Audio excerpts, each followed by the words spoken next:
एक समय की बात है, एक छोटे से गांव में बुद्धि अम्मा नाम की एक बूढ़ी औरत रहती थी। वह बहुत ही समझदार और दयालु थी। उसका काम था जंगल से लकड़ियां लाकर उन्हें गांव में बेचकर गुजारा करना। एक दिन जब वह जंगल में लकड़ी बीन रही थी, तभी उसने एक हिरण को फंसा हुआ देखा। वह हिरण एक शिकारी के जाल में फंस गया था और बहुत डर रहा था। उसकी आंखों में आंसू थे। बुद्धि अम्मा को उस पर दया आ गई। उसने तुरंत अपने औजार से जाल काट दिया और हिरण को आजाद कर दिया।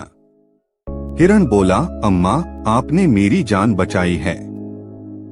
मैं कभी भी आपका एहसान नहीं भूलूंगा। जब भी आपको मेरी जरूरत हो, बस मेरा नाम लेना, मैं तुरंत हाजिर हो जाऊंगा।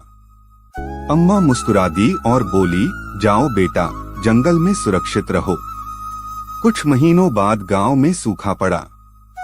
खाने पीने को कुछ नहीं बचा। अम्मा बहुत परेशान हुई, लेकिन किसी से मांगने नहीं गई। उसी रात उसे सपना आया। हिरण बोल रहा था, अम्मा, कल सुबह जंगल के उस पुराने पीपल के पेड़ के नीचे आ जाना। अगली सुबह वह वहां पहुंची तो देखा, हिरण पहले से इंतजार कर रहा था।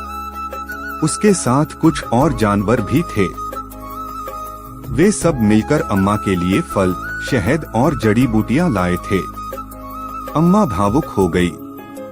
उसने हिरण को गले लगाकर कहा, तू तो सिर्फ जानवर नहीं, भगवान का दूत है।